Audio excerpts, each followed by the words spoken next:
عبداللہ بن عباس رضی اللہ عنہ سے روایت ہے، نبی صلی اللہ علیہ وسلم نے عباس بن عبد المطلب رضی اللہ عنہ سے فرمایا، اے چچا جان عباس، کیا میں آپ کو کچھ عطا نہ کروں؟ کیا آپ کو کچھ عنایت نہ کروں؟ کیا میں آپ کو کوئی تحفہ پیش نہ کروں؟ کیا میں آپ کو 10 اچھی خصلتوں والا نہ بنا دوں کہ جب آپ یہ عمل کریں تو اللہ تعالیٰ آپ کے اگلے پچھلے پرانے نئے انجانے میں اور جان بوجھ کر کیے گئے تمام چھوٹے بڑے پوشیدہ اور ظاہر گناہ معاف فرما دے؟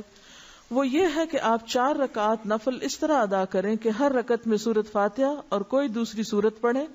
جب آپ اس قرات سے فارغ ہو جائیں تو قیام کی حالت میں ہی یہ کلمات 15 بار پڑھیں، یعنی قرات کر کے سورۃ الفاتحہ پڑھ کے سبحان اللہ والحمد للہ ولا الہ الا اللہ واللہ اکبر۔ پھر آپ رکوع میں جائیں، تسبیحات رکوع سے فارغ ہو کر رکوع میں ہی ان کلمات کو 10 بار دہرائیں، پھر رکوع سے اٹھ جائیں اور سمع اللہ لمن حمدہ وغیرہ سے فارغ ہو کر 10 بار یہی کلمات پڑھیں، پھر سجدے میں جائیں، سجدے کی دعائیں پڑھنے کے بعد یہی کلمات 10 بار پڑھیں، پھر سجدے سے سر اٹھائیں اور جلسہ میں جو دعائیں ہیں وہ پڑھ کے 10 بار انہی کلمات کو دہرائیں، پھر دوسرے سجدے میں چلے جائیں، پہلے سجدے کی طرح 10 بار پھر اس تسبیح کو ادا کریں، پھر سجدے سے سر اٹھائیں اور جلسہ استراحت میں کچھ اور پڑھے بغیر 10 بار اس تسبیح کو دہرائیں۔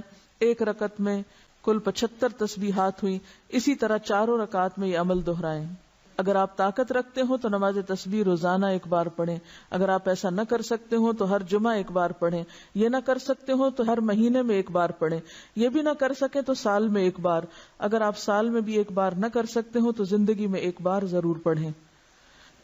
حافظ ابن حجر رحمۃ اللہ علیہ فرماتے ہیں کہ یہ حدیث کثرت طرق کی بنا پر حسن درجے کی ہے، یعنی نماز تسبیح کی حدیث جو ہے اس کے بہت سے طرق ہیں، یعنی بہت سی چینز ہیں، اس لیے یہ حسن درجے کی ہے۔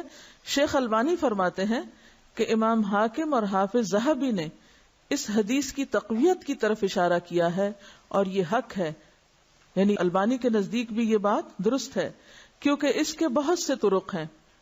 علامہ مبارک پوری شیخ احمد شاکر نے بھی اسے حسن کہا ہے، جبکہ خطیب بغدادی، نووی، ابن صلاح نے اسے صحیح کہا ہے۔ بعض اوقات صحیح لغیر ہی ہوتی ہے، یعنی ایک چین میں اگر ایک چیز کی کمی تو دوسری میں وہ نہیں، تو ایک کی کمی دوسرے نے پوری کر دی تو وہ حسن کس درجے پہ آ گئی؟ صحیح کے، لیکن وہ صحیح لذاتی ہی نہیں بلکہ لغیر ہی ہے، یعنی خود سے صحیح نہیں تھی بلکہ دوسری چین نے اس کو صحیح بنا دیا۔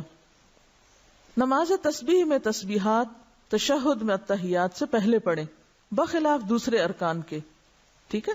باقی تو یہ نا سورۃ فاتحہ وغیرہ پڑھ کے تلاوت کر کے پھر تسبیح پڑھیں، اسی طرح سجدے کی تسبیح پڑھ کے پھر یہ تسبیحات پڑھیں، سمع اللہ لمن حمدہ کہہ کے پھر تسبیحات پڑھیں، سجدے کی تسبیح پڑھ کے پھر یہ تسبیحات پڑھیں، اسی طرح دوسرے سجدے سے اٹھ کے پڑھ کے پھر اٹھیں۔ لیکن تشہد میں آپ کیسے پڑھیں؟ تشہد سے پہلے، بخلاف دوسرے ارکان کے۔ نماز تسبیح کے بعد پڑھی جانے والی دعا کی سند سخت ضعیف ہے، معلوم نہیں وہ کون سی دعا ہے، میرے علم میں تو نہیں، بہرحال جو بھی لوگ کو خاص دعا پڑھتے ہیں وہ ضعیف ہے۔ اس کے راوی عبد القدوس بن حبیب کو حافظ ہیثمی نے متروک اور عبداللہ بن مبارک نے کذاب کہا ہے۔ یاد رہے کہ اس حدیث شریف میں نماز تسبیح کو باجماعت ادا کرنے کا ذکر نہیں ہے، صرف انفرادی عمل کے طور پر نبی صلی اللہ علیہ وسلم نے اپنے چچا جان کو اس کی ترغیب دی ہے۔ لہذا جو مسلمان نماز تسبیح ادا کرنا چاہے اسے چاہیے کہ پہلے نماز تسبیح کا طریقہ سیکھے، پھر اسے تنہائی میں اکیلا پڑھے۔ یہ رویہ بھی انتہائی مہلک ہے کہ بندہ فرض نمازوں پہ تو توجہ نہ دے مگر نماز تسبیح ادا کرنے کے لیے ہمہ وقت بےتاب رہے۔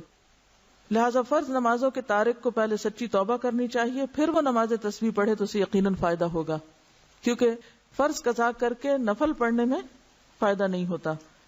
نفل اس وقت فائدہ مند ہوتے ہیں جب آپ فرض بھی پڑھ رہے ہو، تو بہت سے لوگ فرض تو پڑھتے نہیں اور کبھی کبھی صلاۃ و تسبیح پڑھ کے سمجھتے ہیں کہ سارے فرض ان کے ادا ہو گئے، جبکہ ایسا نہیں، فرض اپنی جگہ فرض ہے۔ وآخر دعوانا ان الحمد للہ رب العالمین، سبحانک اللہم وبحمدک، نشہد ان لا الہ الا انت، نستغفرک ونتوب الیک۔